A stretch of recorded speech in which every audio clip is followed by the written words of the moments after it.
Hello and welcome. This is a recorded talk on how to design a workshop with equity and inclusion in mind.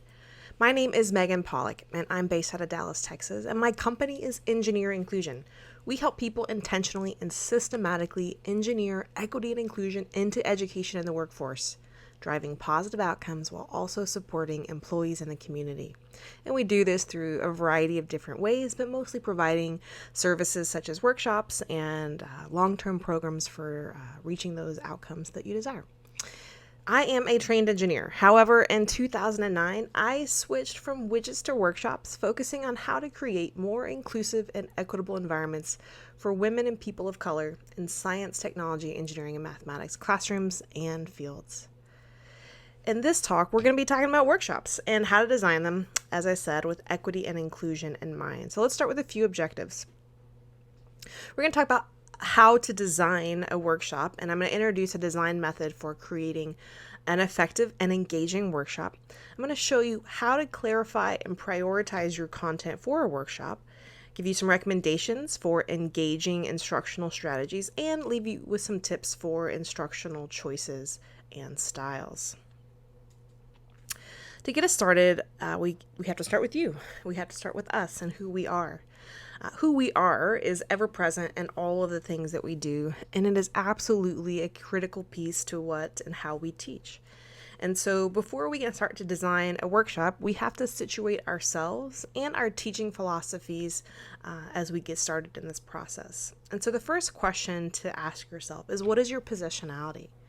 And the way that we see and understand the world influences how we interact with others, how we make decisions, and how we interpret others' actions. So to be equitable and inclusive leaders, educators, or humans, we must understand how our identities bias our perceptions.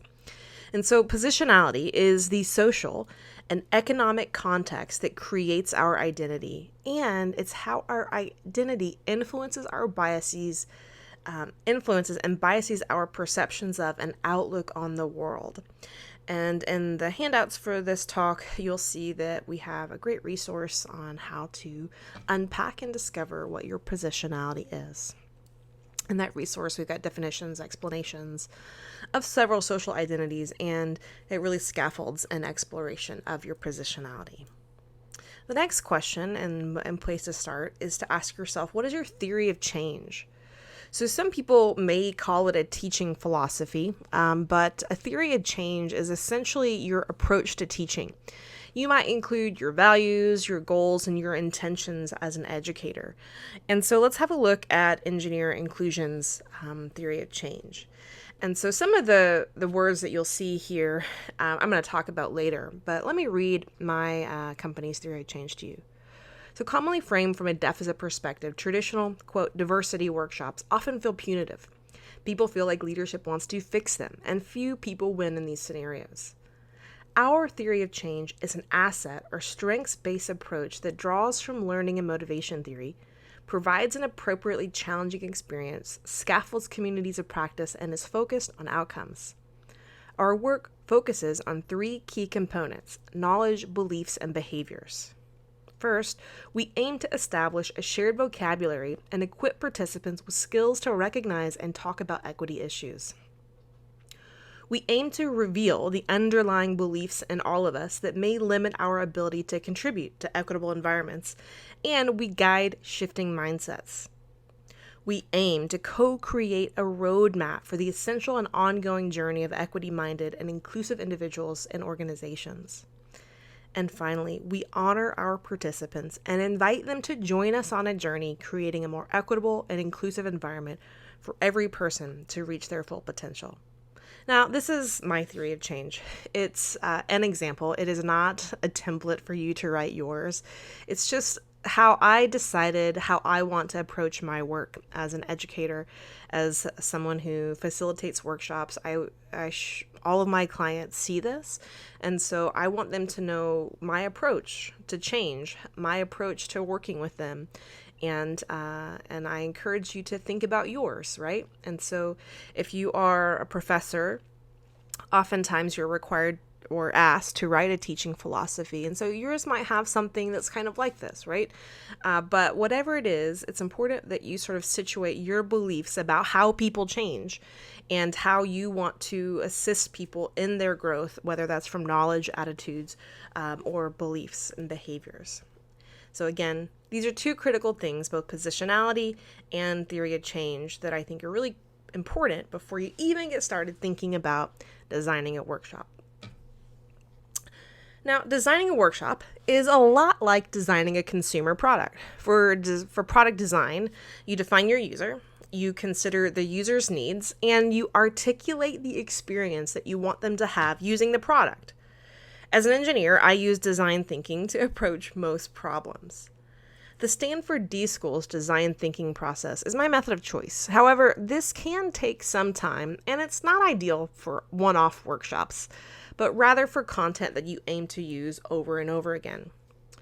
Another approach, which is a bit faster, is Wiggins and McTighe's model of understanding by design, or sometimes called UBD. Their model is actually a backward design. You start with what you want people to know, you determine how you will know they know it, and then design learning experiences that connect the two. Oftentimes, I start with backward design and then optimize over time with a design thinking model, like the one I previously showed. For the purpose of this talk, or for portions of this talk, I'm going to focus on how to use a modified UBD backward design. I do recommend, however, reading their book, as it is incredibly useful for learning the process. I had the privilege of taking a class with it as a textbook in grad school, and I maintain that it was the most useful and practical course I've ever taken, given my career path, of course. So, now that we've kind of got the model set, let's think about what you have to do first. And in the provided handouts, there's essentially a worksheet that's going to walk you through all of the things that I'm talking about here. And so some of the first things that you need to think about are, who is your audience? You need to think about who are the participants that are going to be attending and participating in your session. What are their demographics? What's the variation in their roles? Next is to think about who, how many participants. That certainly matters, the scope of the size of session that you're going to create. But you also need to be thinking about, what is it that the client wants, right? Like, what are their desired outcomes? Not everyone's designing workshops for a paid client, but you may have clients within your institution, right? So you are serving different parts of the organization, right? What are their outcomes? What kind of workshop are they expecting? And what I mean here is a sort of question of, are they expecting a sort of sit and get workshop? Can you talk them out of that? If so, thinking about what is it they're expecting as they're coming to this. Are people going to be able to focus on the topic at hand, or are they going to be distracted by other kinds of things? So again, thinking about who's going to be engaged and in what capacity is really important. Other key things to think about are, is the workshop virtual or in person? And to really sort of map out the setting, you want to figure out what are some of the software limitations or the room layout. You want to consider the physical and digital accessibility, and we'll talk a little bit more about that later as well. Another thing is you're sort of planning and how this might fit in with what you decide that you need the sort of task that you want to create. If you have more than one facilitator, or if you are planning to have a panel of some sort, it is really important that you plan ahead from the very beginning to think about how you intentionally consider and select diverse people, so that you have multitude of voices, ways of knowing and doing. All right, so let's start with the first stage of the UBD model, and that is to identify desired results. And so the first thing that you're going to ask is, what are your goals for the workshop, right? We already sort of framed and setting the stage is what is it that the client's goals are. But from that, you need to decide what is it that you want to accomplish in this time that you have with these people. And then from there, think about what is it that you want participants to understand. And these two questions and the next, sort of the guiding questions, they're different than objectives, in my opinion, because they're really helping you to sort of wrap your head around the content and the context that you want to, and the experience that you want to provide in this workshop. I like to really start with guiding questions. This seems to be the sort of easiest tool for me. It may not be the easiest tool for you, but I like to start with guiding questions, and then from there, I start to map out learning objectives. And so you might start your learning objectives with something like participants will know or participants will be able to. And I certainly encourage you to hone in on some of the Bloom's taxonomy verbs. This is really helpful to make sure that you're giving a breadth of opportunity along a sort of learning continuum.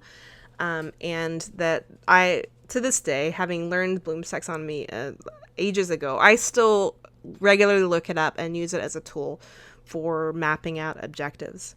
And then the final piece of this first step around identifying your desired results, it's really important to recognize what are the common misconceptions and bottlenecks with the content that you're mapping out. Because it's important for you to know that before you start planning, because it's going to change some of the activities that you create. And if you're new to teaching a topic, you may not know what those common misconceptions and bottlenecks are. You may figure those things out after having taught something more than once, probably, and you can kind of build some trends to see where is it that people kind of get hung up on this. And so that may be something that comes up over time, or if you have colleagues who teach similar content that you're trying to set up, you can talk to them and see, what is it that they have observed are the common misconceptions and bottlenecks. Because again, it's going to be really important as you get to planning. The next stage of the process is to determine acceptable evidence. Now, generally in workshops, quizzes and tests aren't appropriate, right? Though these are some of the most common assessment measures, they also aren't really the most effective. And so some of the questions that I ask myself around this in workshops, because again, I do think that the Understanding by Design was probably written more for teachers and professors in the classroom. But I sort of rephrase the questions to think about what tasks will demonstrate the desired understandings that I want for them. And then the second bullet here is how will participants reflect upon and self-assess their learning. This is really, really useful for me as an instructor for workshops. So whether I get 90 minutes with a group or, a day or, 7 days over the course of, half a year, whatever that is, reflecting and self-assessing is a really valuable piece of this because that assists them in their learning as well. As you're thinking about acceptable evidence, it's useful to me here to check back in on your objectives. So if you were intentional at choosing your Bloom's taxonomy verbs, then you've got a great cue on the types of tasks or deliverables that will demonstrate the desired results. Now, the next step and the final step in the UBD model is to plan the learning experiences and instruction. And so Wiggins and McTighe created an acronym to help us create the most effective learning activities, or the where to plan. So to start, W is you want to help their participants know where the unit is going and what is expected. Help yourself know where the participants are coming from. So that might mean that you do some kind of warm-up exercise that helps you kind of get a pulse check of where they're coming from, their knowledge. If you have a chance to do a pre-survey, that can help as well. But again, when you're setting the stage for a workshop, help your participants know where the unit is going and what is expected. I find this is really important too, whether you give them objectives, whether you give them your guiding questions. Sometimes I start with guiding questions, especially for really short sessions. I try to tell people what I expect of them in that time. Like I've designed this session for you to be engaged. We're going to do breakout rooms. We're going to do and set the stage so they know what to expect from the time that they're investing in your session. The next H of where to is to hook all participants and hold their interest. And so figuring out what is it that you need to do to get their attention, to get them engaged, and to hold their interest over the duration of your workshop.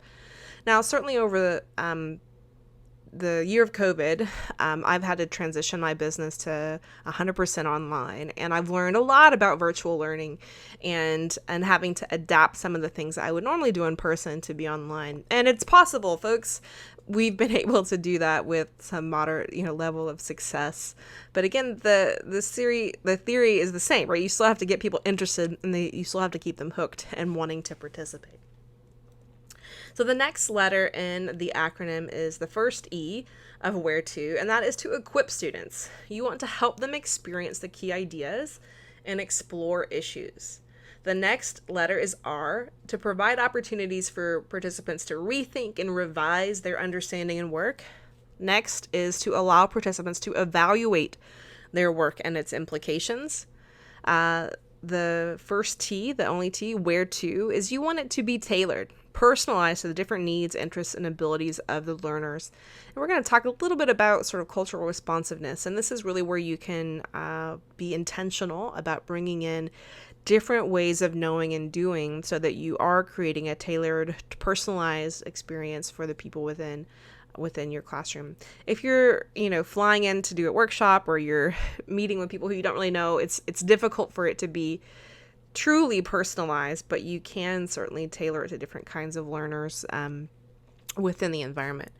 And then the last piece here is to be organized, to maximize the initial and sustained engagement as well as effective learning. So what being organized means to me is that I certainly try to always have handouts that can help the participants stay, follow along with what I'm asking them to do. If it's a longer term engagement, then I have a learning management system that manages all of the course content so that I can keep them engaged from the beginning to the end, and they have a tool for managing their project and process as well. And so whatever being organized means to you, that is key to planning that learning experience and the instruction. Now, let's figure out how do we set some priorities. The truth is that too much content and rushed activities lead to cognitive overload, frustration, and a poor experience. And so to avoid that and to help your participants, we need to prioritize our content. Now, I am guilty of this a million times over. We must set priorities for the content that we want to fit into the provided time. And so in my work, I often only get a few hours with a group of people, and I have to fight this urge that I have to teach all the things.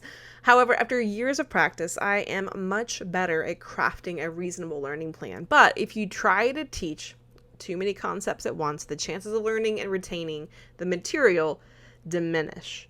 And so again, we want to be really thoughtful to the content that we're trying to fit in time, because otherwise learning can diminish.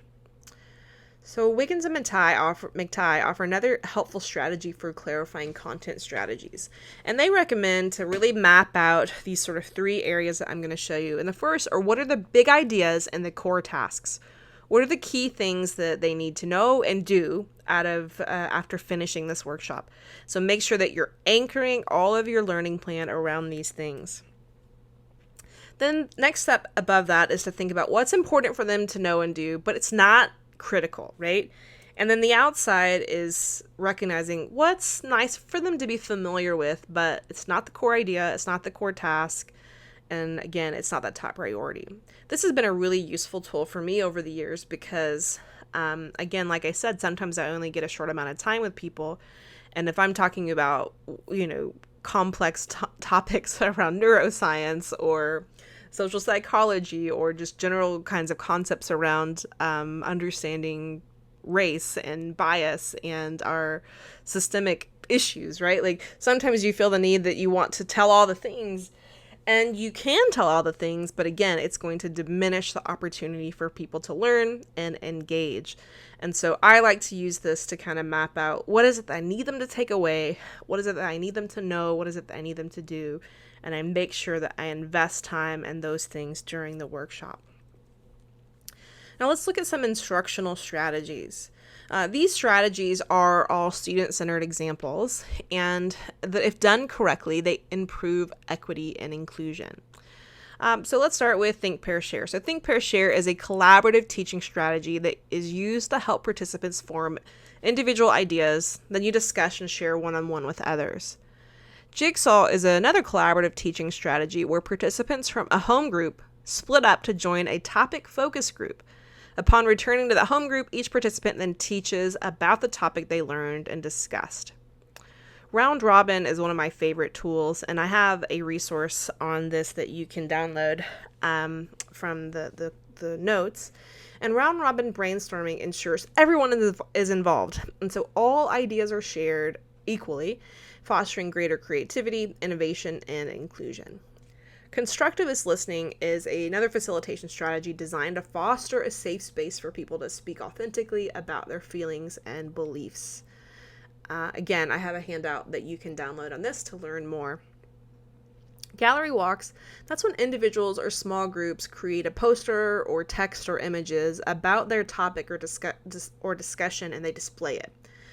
Then everyone rotates in their original groups to read and learn from the artifacts. And all of these can be done either virtually or in person, and so with just some modifications. Case studies are stories that are used as a teaching tool to show applying a theory or a concept to real situations. Perspective taking is something that's often used in combination with case studies, and it refers to a person's ability to consider a situation from a different point of view. And so when used in combination with case studies, it can encourage participants to practice empathy and understanding. A fishbowl exercise is when a small group of participants has a discussion and the remainder of the participants listen and take notes. This activity is best done with an inner and an outer circle, so like if you're physically in the same place, so that people can hear and see. And a fishbowl is a demonstration to initiate another type of small group collaboration.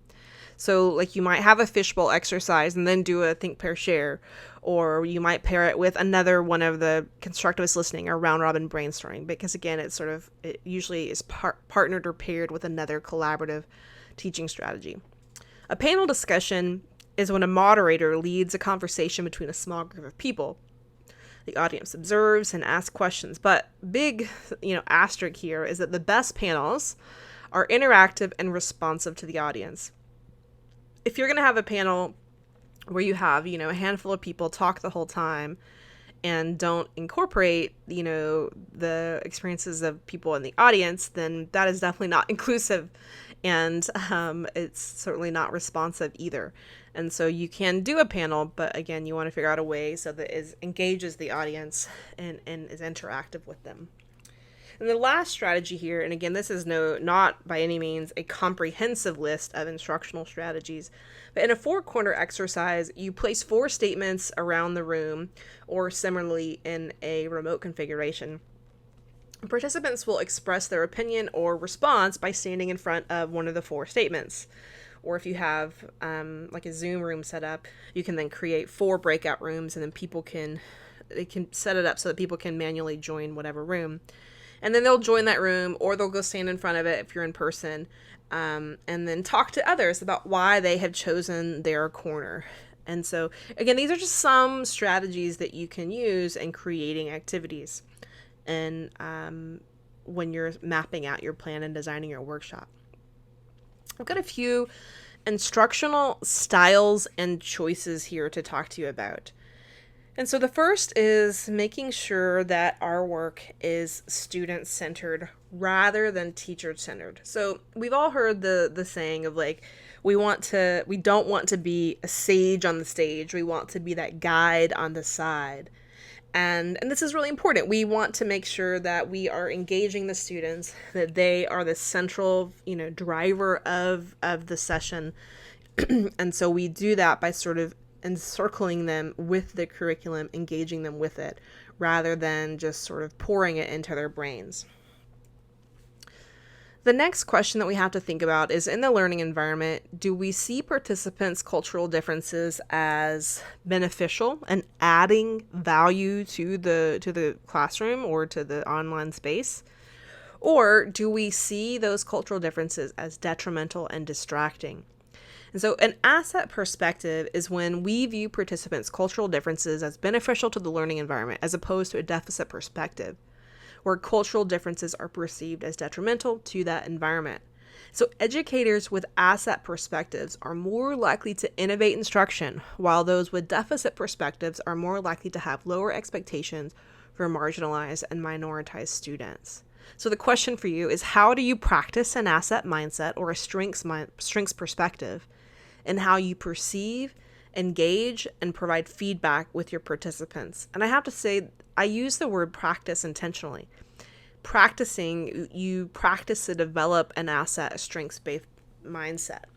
And sometimes we don't know what we don't know, and it's helpful when we have trusted people to help us draw those things out that we may not be recognizing as deficit mindsets. So the next thing that I want you to think about is, how are you listening? Are we listening? Can we hear our participants and what they are saying? And so I really like the strategy, the HEAR strategy by Donna Wilson and Marcus Conyers. And this acronym helps us to recognize and block out noise and devote attention to listening to one another. And the HEAR strategy consists of 4 steps and a handy acrostic that we can look at here. So the first is HALT, right? Stop what you're doing, clear your inner dialogue, and give the speaker your attention. This is the moment when you choose to listen. The next is to engage. We want to focus on the speaker. Signal to them that you are focused on what they are saying. A, we want to anticipate. Listen with anticipation and expectation that you will likely learn something new and interesting. And finally, R, replay. To ensure understanding, replay a paraphrased analysis of the information that you have heard. What I hear you saying is, followed by, is that right? Or something similar, okay? Now, the next thing to consider is what we say and recognizing that it matters. Are we telling people or are we coaching people? Telling people is so someone asks you a question and you just give them straight the answer. It's not nearly as effective as if someone asks you a question and you respond with a question, right? So respond with a question. You want to coach them to come up with solutions. Sometimes if someone gives you an answer or asks you a question, it might benefit from having a little bit more information. My go-to question is like, well, tell me a little bit more. Let's unpack that. Or if maybe you feel a sense of lull, like what else, right? Prompt them with what else, get them to keep giving more content. I have to say, practicing guided inquiry or coaching model, it takes practice. I remember the first time I was in a workshop and someone used guided inquiry, and it was so impressive. And I was like, oh my gosh, how do I do that? And it was a really long time ago. And when I started practicing it, I realized like, this is really hard because you want to ask the questions that will lead people to the answer rather than you just giving them the answer. And I have to say, like, I find that it's been such a fun thing to learn because it's kind of like a jigsaw puzzle, is that you see the big picture and you're trying to give people the puzzles to put it together themselves.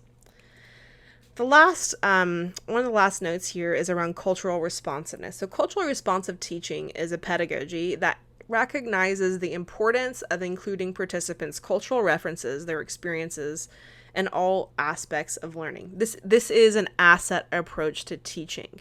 And so using the sort of same imagery as the student-centered is that now students are not just sort of centered around the content and the curriculum, but also what's centered is their culture, their way of knowing and doing, their language. And, this is a whole nother workshop in and of itself. And so I encourage you to read some books on this and to learn more about culturally responsive teaching, culturally responsive pedagogy, cultural responsiveness. Any of these things are really great tools for you to learn. Now, all of the previously discussed elements contribute to the learning environment. However, there are a few more reminders to help you create and maintain a respectful and inclusive environment. To start with are group norms. So group norms are the informal rules that groups adopt to regulate and regulate the group members' behavior. And so although these norms are frequently written down, or openly discussed, they often have a really powerful, consistent influence on group members' behavior. Now, if you only have a short time with a group, co-creating group norms can be a real time sink. So if you have a long-term engagement with a group, it is absolutely worth taking the time to create shared agreements. But if you don't have time, you can offer some sort of examples. Sometimes I use the 4 agreements, shared agreements by Singleton and Litton from Courageous Conversations. The norms and agreements that are on the screen here are some of the ones that I co-created with a group of participants for a year-long engagement. And this was done virtually. But I like them and I have used them over and over again. So I'll go over them here. I think it's generally important for the agreements to be about 4 total, and they should be somewhat simply worded. And so if I were going to have a short engagement with a group, I wouldn't necessarily have all of the text, the small text on gray text on the right, but I might have something similar to what's bolded in green. And so examples would be stay engaged, right? We have chosen this opportunity to learn together, so for the benefit of ourselves and others, we will stay engaged. We will actively and empathically listen and trust that others will do the same for us. We will close apps and put away devices or distractors that detract from an optimal learning experience. We will share the mic. Everyone's voice matters, and we will work to create space for each person to contribute. We will invite quiet voices to participate. Due to the nature of the online environment, we depend on each of us to draw participants in from the margins, fostering community and nurturing a sense of belonging. Now, this one's really important to me because a lot of times if I'm hired in to come teach a group, I don't know everyone, but they all do know each other. And I'm one person in a virtual setting, and it's difficult for me to see the fringes, to see the margins. But I like this one because I like to encourage the participants to help me in this and to bring people in who they might notice aren't engaging as they could be. So the next example here is to support others. And so the text says, we will help others learn and navigate the content and digital environment with patience, kindness, and respect. We will assume good intent from others and ask for clarification when we don't understand. Instead of calling people out, we will choose to call people in, treating one another with compassion and empathy. The last one is stretch and reflect. We believe that we can learn and improve our practice through effort, growth mindset. So we accept the challenge to stretch ourselves. We will take the time to acknowledge and reflect on what we have done, learned, and also to celebrate successes. So you can come up with anything. Search the internet, find a set that you like if you want to offer them. But again, setting some group norms, I think, is really important. The next is to set and honor breaks. Now, people need breaks, folks. It's so important to plan for an honored time for people to stretch, get a refill, make their, activity watches happy, rest their brains. And for virtual workshops, I recommend shorter segments, about 50 minutes for anything over 90 minutes long, because people's attention spans are generally shorter, or you have many more distractions when you're at your home office doing something virtually. And so to me, setting and honoring breaks is like a contract that I make with my participants, because I think people need like sort of stopping points to sort of plan for. They need to call their kids' school or the bank or whatever. It's nice to give people just a moment to trust that they're going to have some time within a session. But again, usually for a session that's 90 minutes or less, I don't do a break. We just kind of power through. Next is, oh my gosh, it's so important to provide clear and detailed instructions for all activities, for your breakout rooms, for your small group discussions. And I don't mean to just tell people. You need to write the instructions in a visible place during the exercise. So they either need to have a handout that they've downloaded, or there needs to be it needs to be on the screen. It needs to be something that they can see, because even the best students can get distracted, and then they get into a breakout room or a small group and they're like, oh wait, what are we supposed to be doing?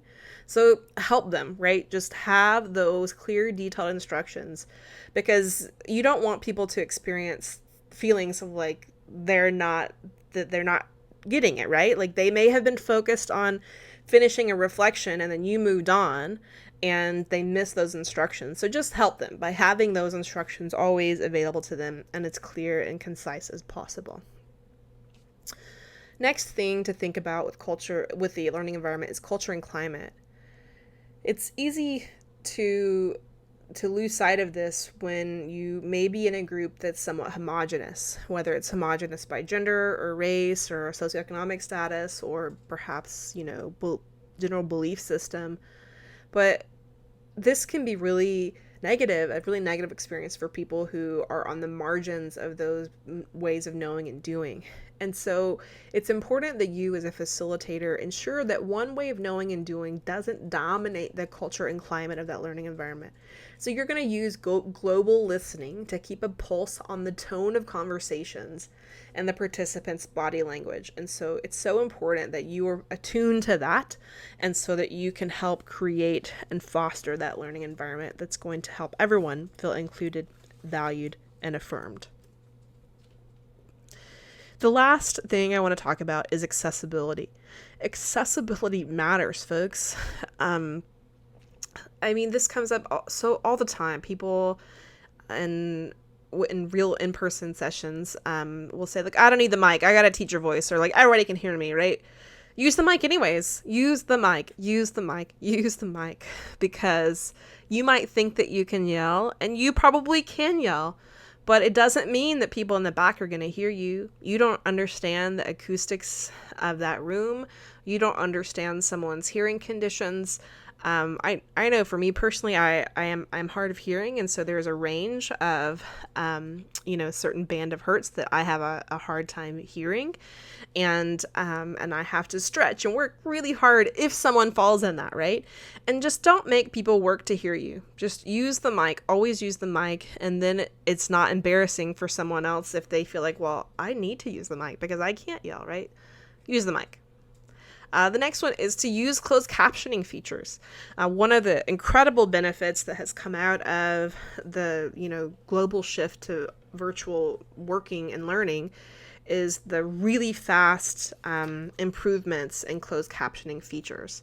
So we no longer have to depend on people to do those. There are computers with pretty savvy algorithms that can do closed captioning, live closed captioning for us. Zoom has a feature that's now part of the standard plan, the standard paid plan.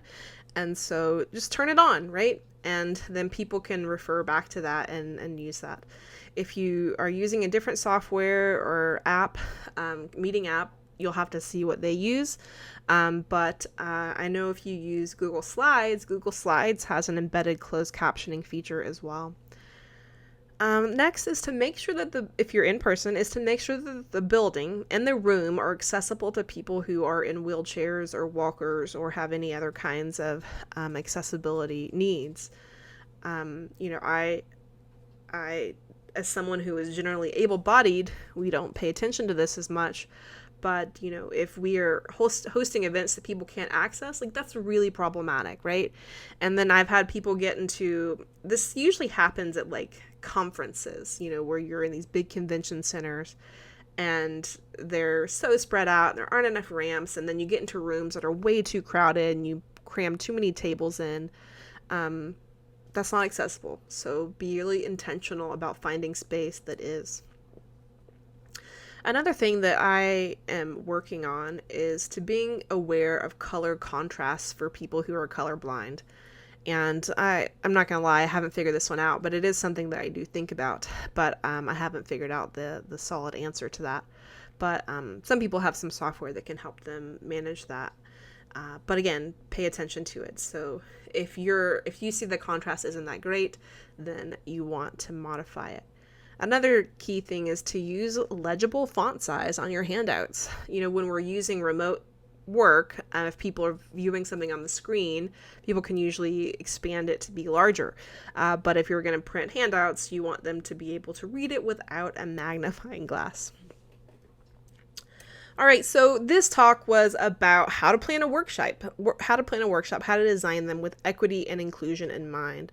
And so our objectives for this talk were to introduce a design method for creating an effective and engaging workshop, to show you how to clarify and prioritize content, to leave you with some tips for instructional choices and styles, and to offer some recommendations for engaging instructional strategies, all situated within the learning environment. Again, thank you so much for participating in this workshop. I encourage you to download the handout. It is a fillable form, so you can either print it and use it, or you can use it on your computer using whatever PDF software that you use, and you can fill it in there. It's both an outline and a tool to use for how you'll design a workshop. And if you have any feedback for me, I welcome you to send that to me at engineerinclusion.com. If you are interested in any of our services and resources, please visit our website to see how we can help you. Again, thanks for participating in this workshop, and let us know what you think.